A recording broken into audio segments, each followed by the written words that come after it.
All right, we are live. It's the Spinning Back Fist MMA show, immediate post-fight reaction edition. We promised last year that going into the new year, 2024, we were going to try to do this more often, get live right after the fights, get an immediate reaction to everything that just went down.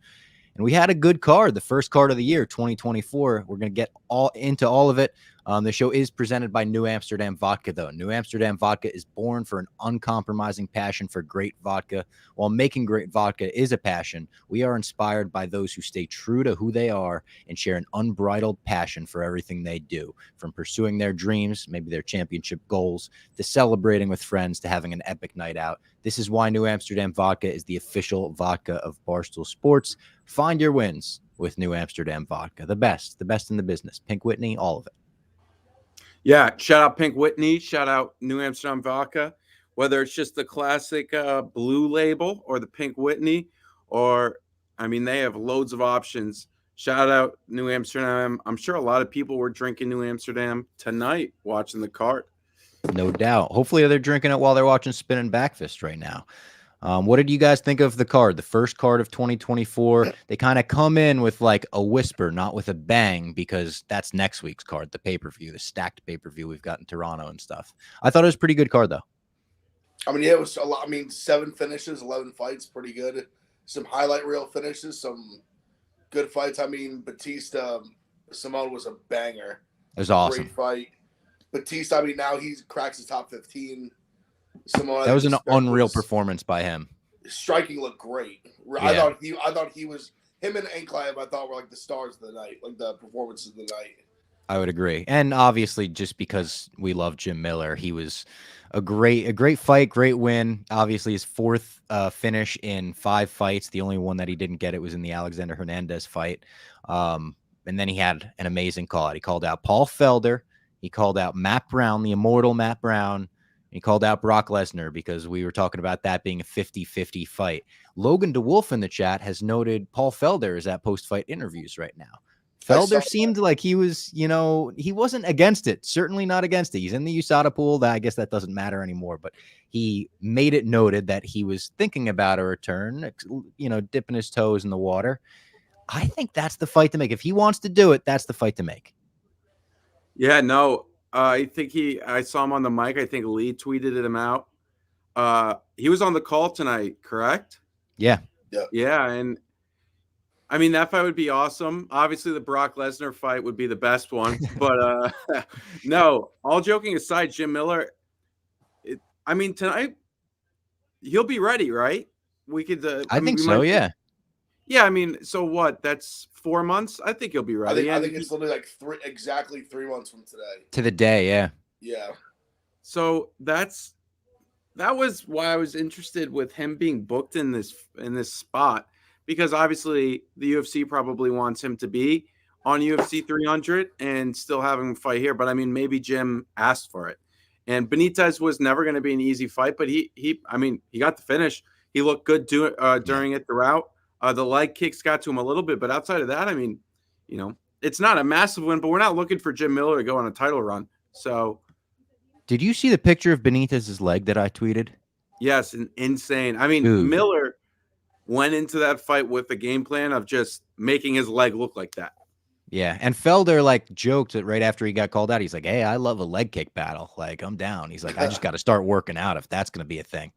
And it's like, come on, Felder. You're the most in shape. You run in fucking marathons. What do you mean you got to start working out? You got to start hitting pads? We know you know how to hit pads. I think he's playing coy with us. You got to cut a little weight. Yeah. Well, that was the other thing is when Jim Miller called that Matt Brown, he's like, I would love to go up to 170. And I was thinking 3 months later, I'm sure you would love to not have to cut weight again. That'd be probably great for him. Matt Brown tweeted him and basically said, absolutely. Yeah. He called out a bunch of guys where it's like, you're going to get violence, fireworks, an exciting fight. Jim Miller's never going to turn a fight like that down. And even when he was talking about the Brock Lesnar fight at Media Day, he was dead ass serious. Like, yeah, it'd be super scary, but as a fighter, you got to have the mentality that you could find a hole in that game. It's like, I've trained with heavyweights. I've beaten heavyweights. He was dead ass serious. Like, I would take that fight if it were presented to me. And that's why people love Jim Miller. I respect the mentality. Yeah. The pride of New Jersey. New Jersey needed that after Phil Hawes got beat. That was so tough. Phil Hawes again, man. And to see him like so devastated after he came to, he was out for 30 seconds or something. He was out for a while. It felt like even longer. And then it looked like he was just crying afterwards. That was sad. Yeah, I fell into the Phil Hawes trap again. Second straight time I've done that. And yeah, no, I mean, Bruno Ferreira just took care of business. That was a good win for Bruno to get back on track. I mean, Phil, I mean, is that it for him?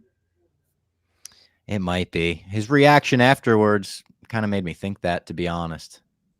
I mean, I understand his reaction because that was a brutal. That was almost It's 3 first-round knockouts in a row. Yeah, and it's just that was one you have to have. Not that Bruno Ferreira is like a bum by any means, but yeah, still, he fought well. He needed to get back in the W column because I mean it was a even fight according to the odds. I mean Bruno came out a little bit or as a favorite a little bit further or later in the week, but still you have to have that if you're Phil Hawes. To see him lose again stinks, especially being a New Jersey guy. And I mean I like Phil Hawes. He seems like a nice guy. Yeah. I'd like to get him on the podcast one day. I'm sure he's got great stories. Everyone's talking. Paul Felder was talking about, him training with Donald Cowboy Cerrone back in the day and shit. I think Cowboy, by the way, speaking of Cowboy, I think he rode Dana White's bull tonight. Did that happen tonight? He did like the PBR. Yeah. Did he do well in that? I didn't see. I have no idea. I just root for Cowboy. Whatever he wants to do, I'm rooting for him. They did like a funny tail of the tape. I saw that too. That's what made me bring it up. Like I saw it on Dana's. Yeah. Versus like 1,400 pounds. Yeah. That's we do have some intel from Logan DeWolf. He said Paul mentioned it was April 2015 when they were originally supposed to fight. He said, so it's a long time coming in a way. And he said he's 176. That's very doable. You can make 155 on that if you're 3 months out, no doubt. They're going to make it happen. I hope so. And I feel like great fight. They'll both get paid a decent amount of money. Oh, yeah. And it's like, you won't need a lot of stories to tell for UFC 300, but it's a great story to tell for UFC 300 as the, especially if you're watching with your buddies, you could just kind of be like, this guy fought on 100, 200, and 300. Yeah. But, well, if they make the Brock fight, then both of them fought on 100, 200, 300. The Brock fight would, I think, I probably wouldn't be sanctioned, right? No. Hell no. Bro, Brock cuts to get to 265. No, maybe we do it in like foreign waters. Like I'd love that. I think Jim Miller would love that. We do it like a bar in Tijuana. Yeah. Bar in Tijuana. Yeah. Or just in the woods in Canada where Lesnar lives. Just like we don't need anyone to sanction it. Just you both go into the woods. One of you's coming out. We'll just go to Dana's backyard. Yeah. Chat is bringing up McGee a bunch. McGee was super impressive. He had one of the most impressive finishes of the night. He looked great. What do you think is next for him? Well, McGee, I mean, so he's 33. Hell of a performance tonight. 3 straight finishes, right? What? 3 straight finishes for him, right? Yeah, and also, I mean, I thought of him as a guy that if he was going to finish this fight, it was most likely going to be a submission.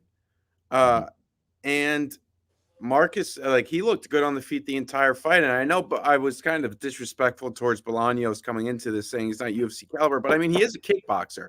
And McGee did take care of business. And I mean, that was, he was definitely a winner of the night. I mean, the ultimate winner we'll get to is Ankalaev without a doubt. But McGee, he's a guy that's like, I mean, he's 33, so he's got a little bit to go. But I was really impressed by him. I've been impressed by him since he came in. And he seems like a really good guy too. Everybody on the booth and the commentary booth was discussing him as if he's just like the greatest human being ever. So that's also really cool too. Yeah. Yeah, I mean, he definitely got to get a step up. I mean, I know he trains. He was one of those. I think he trains with like Batista too. I think does he? I know like Sugar knew both of them. He like trained with them. Because I remember before his first fight, Sugar being like, "Oh, like he's legit. Like don't like sleep on him." But yeah, he's at an MMA lab. He was a big winner too. I wonder, because especially you said him being 33. I wonder if they give him like kind of like a big bump up. Like, let's see. Yeah, now's the time. He's fight young. Like I think he's only like 8-1 or 9-1. True. So not like a ton of like fight tread on the tires. Yeah, who would you? Mason was asking if Jim's retirement fight would be at 300. He was asked about that pretty recently, and he said he has no plans. He's like, obviously, it's fighting. Anything can friggin' happen. But as of right now, he plans on fighting past 300, and why wouldn't you? Yeah, I mean, I think he's finished winning. his last like 4 or 5 wins. Yeah. Actually, I think they said he finished his last like 8 wins. He's won like 4 or 5 or something like that. He's not going to retire, I don't think. Does Miles Johns have a fight? Oh no, didn't he get suspended for like cocaine? Yeah, he did. Yep. He did. I'm looking at Brian Kelleher's probably done, right? That would be a decent. Maybe. That would be a decent fight. Troy also brings up this is a good question from Troy. Go ahead. Sorry, Jack. I was just looking at the rankings, like the potentially for McGee. Whoever wins the Katona fight this upcoming weekend, you can probably get maybe the winner of that. Like that. Troy's question after all of this, will Hill even be ready for UFC 300 after what happened to his leg? That's the big question coming out of the night. I feel like Hill was in the crowd tonight. Magomed obviously has an insanely impressive performance in the main event, something a lot of people expected him to do, but he did it, and what a knockout that was. The follow-up shot that just shattered Johnny Walker's nose was crazy. If Jamal Hill is ready, he gets the next title shot. I think that's a no-brainer. If he's not, I do think, I don't think Pereira wants to wait around, so I think you do give Magomed a shot. The only thing is, I don't think the UFC wants to give Magomed to. I think the UFC kind of looks at Magomed like, what are we gonna do with this guy? That knockout will help his stock a little bit, though. But it's like another Russian wrestler that's not that It's not like he's, oh my God, Mahomes. He's a guy that doesn't really do a lot for fans, at least in my opinion. I was impressed with what he did tonight. I've always thought he was a great fighter, but I think the UFC wants Hill versus Poton. I mean, that's a firefight. I agree, but how much longer is Hill going to be out? Do we have any kind of timeline on him? There has been an official timeline. Even if he's not ready for 300, I can't imagine he's got to be ready basically at some point in 2024. Like for International Fight Week? Maybe. I feel like that could be realistic. And I agree with Jack 100%. Like Magomed needed a knockout like that bad because his last few fights have been kind of not these spectacular finishes. Like he needed a highlight reel knockout like that. But no, they want Poatan versus Hill. They want two dudes that they know are going to stand and trade, and someone's probably getting knocked out. You sell it as the former champ returns to reclaim the belt he never lost. You do the whole thing like that. And, so I just looked this up because I remembered a little bit of a tweet that I saw. Hill's manager said summer 2024 this week, which is International Fight Week will make sense. Yeah. So that'd be sick. I mean, it'd be a co-main event for Connor and Chandler. That'd be awesome. It's crazy again that we're going to put a title match as the co-main event for a fight that doesn't have title implications necessarily, but it's Connor. You make exceptions. But Poatan keeps saying fight announcement soon. What I know that's what's also interesting. Like what's happening there? Because obviously that's not Magomed. Maybe they were saying they told them this week, whatever, if Ankalaev gets a finish, you're going to fight him UFC 300. If he doesn't and Johnny Walker wins, you'll get Hill in the summer. I don't know. That sounds like a lot of scenarios. They usually don't do things like that. Yeah. But UFC 300, I don't know. Today, there was MMA Twitter going fire about Khabib coming back at UFC 300. That I was like, what the fuck? Yeah. That was I was looking at, because there was this clip of Mendez. Yeah, right? Javier. And then he came, someone got to him quick and was like, yeah, that's not true. Yeah. He released almost it seemed like he was being held hostage by Khabib. And he was like, yes, he's not fighting. But those were the quickest shut down rumors of all time on MMA Twitter.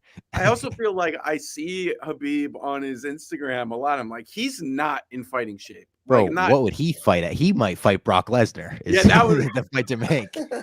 No, I was Maybe thinking. I was thinking the same thing when I saw the first tweet. I was like, who is he gonna fight? I was like, is he gonna fight like Sean Strickland? Like, Nuts. I was like, literally in my head, I was like, Leon. I was like, is he gonna like cut all the way back down, like fight Leon or something? Which would be crazy, but literally 0% chance. Did you guys happen to see the trailer they made for the pay-per-view next week, the Strickland DDP like WWE promo package they put together? No. No. Oh, actually, It's unreal. I did see the one that they just put like the like them fighting in the crowd in it. They put all that in it, and they cut it back and forth with the press conference where it's like you hear this dramatic ass song. It's like a woman singing and shit. And he's like, I'm going to make you remember every childhood memory or whatever. And like the second that happens, they cue up Strickland jumping at him in the crowd, like queued up with the song and everything. It is awesome. Like, I know people are going to shit on it. Like some of the hardcore, probably some of the MMA journalists are going to be like, I can't believe they used that horrific footage of the fight in the crowd to promote the fight. It's a fucking awesome track. It literally could have ended with like at WrestleMania on Sunday. It was so over the top. Well, I mean, we're there. I mean, it feels like we've been building towards this for a minute. And like, I mean, it's almost fight week. Obviously, we'll get more into that next week. But geez, what a promo! And they have been whenever they bring it up, like throughout tonight. Fitzgerald bringing it up. He kept saying it was like bad blood. Like they kept alluding to it. So I mean, they don't give a. I mean, in their defense, they shouldn't. They don't give a fuck about it. Like, I by the way, I love how in agreement the chat has looked like a WWE promo. It was a 90s WWE promo. Like everyone is saying the same thing. You got to watch it if you haven't. I mean, I'm sure they're going to play it 100 times in the lead up to the pay-per-view, so you'll probably see it if you're an MMA fan. But yeah, great stuff. Is this true? Did they have this in there where Dana White was like, "Who on earth let him? How could we let?" I don't know if they put that in the promo, but I think that would be awesome if that was in the promo. Yeah, they used a lot of. You know, what was interesting is they used a lot of Laura Sanko in the promo too, because she was commentating that fight. Like I forgot that, but they used a lot of her sound bites from that, and there's some good sound bites in there. That press conference is going to be elite. Yeah, elite. They're gonna have to do like the security standing between them the whole time again. I wonder if you think Sean's going to be. I mean, obviously we'll get into it. You think Sean's going to be able to reel it in for the fight? No, I don't. I for the fight itself. Yeah, I don't know. Magic and Andrew, like Leon-esque. Like if anyone can't, I feel like it's Sean. I want to kill this man out of him and just like beat him in the fight. I don't know, man. I think he just wants to kill. Because I don't know. I guess we'll get more into. I'm having a hard time with this fight. The more and more I think about it. But I think that might make him more dangerous, man. I think Strickland's gonna go in there and fucking. I think he's gonna beat the shit out of DDP. Magic was discussing it on his podcast with Andrew last night, and he was saying like if he's losing, like let's say he's like just Strickland's just pounding the jab and whatnot, and just like really had like just and the third round, just like you should have some things in your back pocket of like to try to get him like into like rage mode because but dude, I mean rage mode for Strickland might be Tyson. No, he might bite an ear off. I think DDP wins rage mode in this fight. I think so too. Because DDP is like peak rage mode meme victory. Like that's his style. That's like all of a sudden Strickland like walks into like a counter left. Yeah, like the Peloton type knockout. Yeah, but like I'm telling you, I won't be surprised if Sean Strickland bites him. That would be some. If he goes full Holyfield or full. If he bites him, yes, wouldn't be surprised. I'm just saying it. I'm just saying. I'm putting it out there. If it happens, credit me. Fair enough. You got it. I'm with you, Robbie. This is probably the highest chance of a bite in a fight. Like if you had to put probability, it's probably up there. Like you're really right. When was the last time we were on Bite Watch like this? I can't recall. Oh man, Man, like the Paulo Costa and Luke Rockhold were kind of like licking each other, Yeah, which was that a little one. weird. Yeah. But there was no like fights. When he was rubbing the blood on his face, he was just like, Did you see that clip made it outside of MMA Twitter recently? And people were like, Yes. yo, what the fuck is this? They were like, this is kind of kinky. It's always funny when like a random fight, like even if it's just a random UFC fighter clip, not even in the cage, like them doing like normal shit, it'll just Yeah. get out into like the real Twitter world, and it's like, what? Like, how did this happen? And then Yeah. you're like, you guys don't even know why this is funny, but that's always fun. But Ankalaev, Anything, yeah, go ahead. would you say like him against, let's say he is next for Poton, and they like maybe in Brazil or whatever. I mean, I would kind of favor Ankalaev in that pretty significantly, right? Or am I crazy for that? I think he would. Someone in the chat said he'd be favored. Yeah. I think he'd be favored too, but I think I would kind of like Poetan. Okay. Yeah, I think that's a really close fight. I think it's a good fight. If how we saw Jan fight against Ankalaev, and I know we're doing MMA math there, but a little bit of like Poton did handle Jan okay, and it's been a little bit, and if he's continued to work on that, and he did handle I know Yuri's not the same level of wrestler as Ankalaev, but still, like he handled it okay. I know he had a few he was taken down in the first round, but as we saw, he figures it out. So I'd probably put it like minus 150 Ankalaev, minus 175. I could be off though. I feel like he'd be a bigger favorite than that. Okay, so I was thinking Lee like is saying 200 plus. leg kicks from Poetan make a huge difference on a guy that has trouble there. I think he's saying leg kicks. That's a really good point from the because those leg kicks got to him against Jan. Yeah. Badly, really badly. Bad. So yeah, Ankalaev, and then who's next for Batista, you think? I was looking at a few. How about it's right next to, I think he's like number 12. How about him versus Jonathan Martinez? Oh, I like that. Oh, yeah. That's a good fight. Martinez doesn't have anything booked right now, does he? Because I was thinking he's not, he just beat Yanez with the leg kicks. I was thinking they're two kind of in that perfect spot where it's like they're right next to each other, and it's like winner gets that like big jump up. Yeah. Like you earn that you earn like a top 10 shot. Yeah, I think it makes sense. I think it'd be the striking that Batista showed today with its grappling, I think it's a great matchup. Yeah. Did he call out Rob Font? Was that his call out? I like that too. I don't mind that fight either. I think he called out Rob Font, yeah. I like that fight as well. And that would work too. One of y'all should fight on 300. Thank you, Cameron. You know what? I appreciate that, Cameron. We got drawing ability. Yeah, fuck it. Yeah, I'll fight on 300. No, like the three of us will fight one person. Oh, that would be great. Jim Miller. Jim Miller could beat the three of us. 3v1? Yeah. Probably, yeah. Bro, we don't stand a chance against Jim Miller. Actually, who am I kidding? Probably, yeah, for sure. Definitely. He'd Kimura both of us at once somehow. Look at that, because he's literally throwing like a 3-piece combo and knocking one of us out first. Yeah. And then the other two of us are just scared to death. Yeah. Like right there, the fight's over because we're and then he's knocking out the other one of us, and then we're just dying. He's just killing. Standing choke like the Shavkat, like Jeff Neal, like he'll hit one of those, maybe a double standing choke. He's just jumping on one of our backs and just like instantly. Yeah. And Cameron confirms, yes, 3v1. Yes, instant. Anything else from this card worth bringing up, worth mentioning that we didn't Waldo touch on? Cortez kind of got a little. I was out on Waldo. Yeah, it was weird. I thought he wasn't putting on a good enough performance to do that. I agree with that, and he against Arlovsky, he's fucking dancing, he's mocking him. Like, come on, bro. I love Jared Gordon's tweet. That guy's a jerk off. And the good great tweet from Jared Gordon. Yeah, it hits.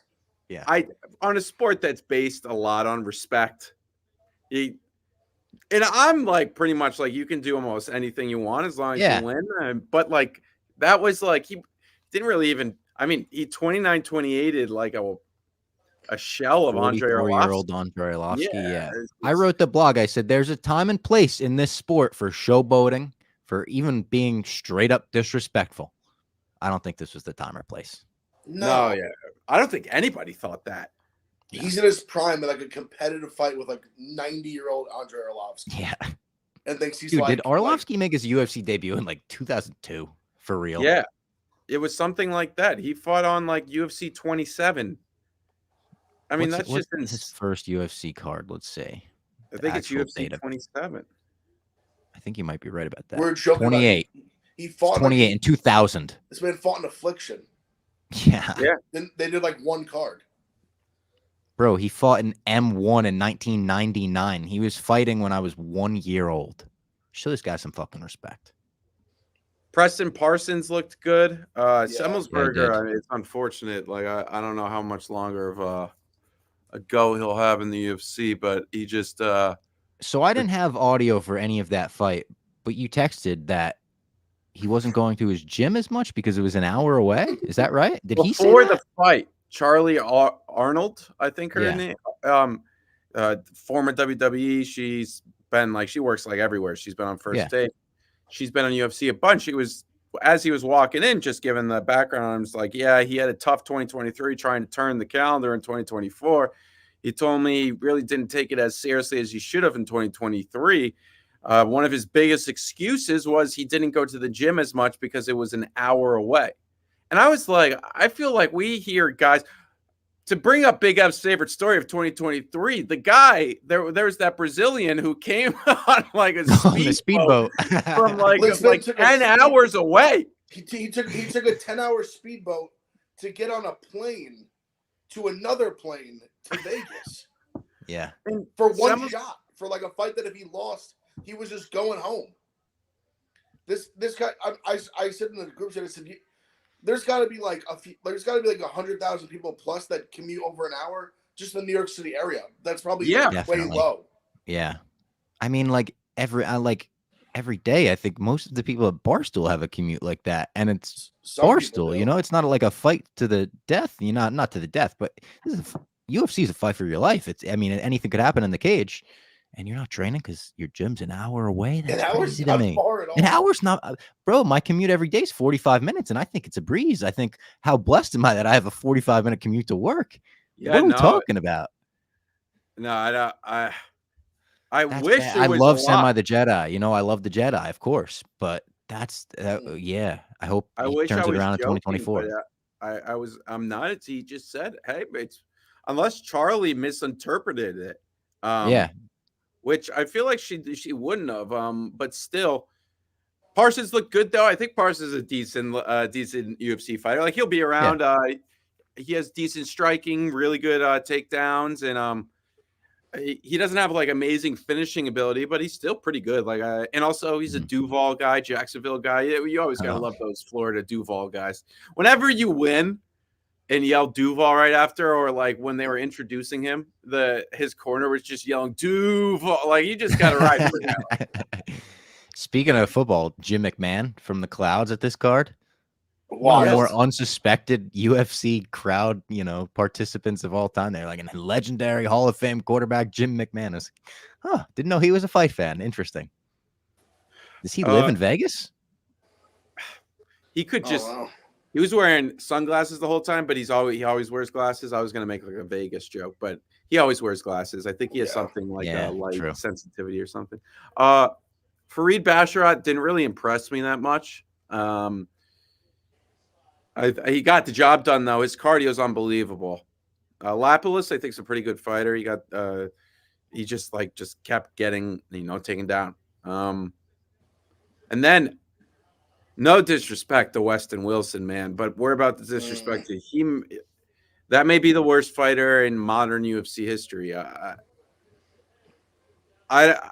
He doesn't move his head. His hands were down the whole time. His corner was just yelling, "Hands up, hands up." I get that when it's like round 3 and a guy's cardio's destroyed and he's been getting hit in the gut the entire time and he's trying to hold like his ribs from getting destroyed. But Weston Wilson just comes in there like this and then just For a Yeah. guy that's 6'4", he doesn't even use a jab. Yeah, it wasn't good. I mean, It they've. wasn't good. I think Lee said in the chat is he's had 2 fights. He's been. I think both the opponents have been over minus 1,000. Yeah, that's and he's put up like crazy. almost no resistance. I mean, he must feel like he just kept getting someone. tagged with big shots. Like he kept just getting like knee buckle. The ref kept like wanting to jump in, and then he kind of just would keep like being there, but not being there. Ugh. Did you guys agree that the Hawes stoppage felt late? Yeah, but the punches were like so fast. I think he tried to get in there. Yeah, but he should have stopped it. I don't think he realized how hurt he was off just like the first one that dropped him. I mean, the second he got rocked too. Like he got rocked, and I don't think he ever recovered. He was kind of wobbly the whole time, and then by the time he got hit, he had already taken a couple. That's tough. He ate two like vicious groundabout shots, but he was already like unconscious. Really bad ones. Matt Baisley, shout out, or Balsley, sorry, Matt Balsley.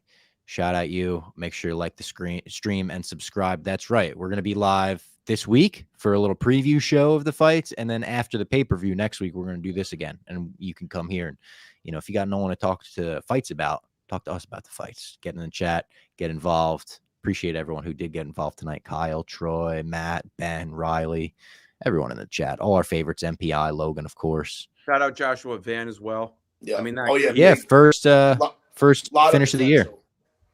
A lot of potential. 22 when he started training when he was 19. Yeah. And he said after the fight, I want to fight 4 to 6 times this year, which I mean, it's like 6 would be great. He said I'll fight next week. Yeah. As a fight fan, I love it. I just don't want him to be he's young and he's still getting going. I'm impressed by him. That he starts a little slow, but still it's he gets the job done. He's an exciting fighter. And shout out Joshua Van, and then Nicholas Mata. I can't believe he did it, but he did. I mean, smoked him literally. But thanks everyone for showing up and rocking out with us. I know there's some NFL on right now, but little background noise, some chat. We'll be back like Wednesday maybe? Yeah, Tuesday, Wednesday. We have some interviews as well, so look out on the channel for those. They might not be live interviews, but we'll upload them from One Championship. We're gonna have Sage Northcutt on the show for sure. And then the other interviews, I think are gonna happen.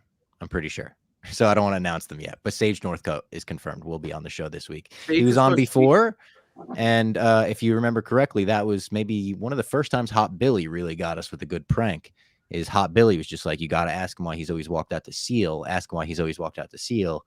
Ask him why he's always walked out the seal. Finally, I was like, geez, man, the chat's really blowing up with this question. Why'd you walk out the seal? He was like, I've never walked out the seal. I don't know seal. So Hot Billy, legend of the chat.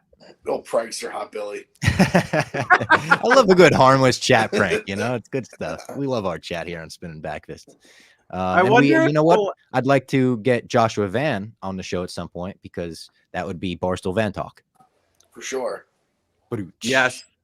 I wonder if Hot Billy will ever be like come up to us at an event and be like, I'm Hot Billy. Oh, I'd love that. I would love that. I'd love to meet Hot Billy. That. Yeah. Or when we get Tim Sylvia, we need to have him like he needs at least one just like this is a question for the Hot Billy question. Yeah. This is like his question. We'll make that happen. All right. Thank you to everyone for tuning in. Again, make sure you subscribe so you know when these interviews and we're going live in the future. Enjoy the rest of your weekend. Enjoy the NFL slate. Hopefully you win all your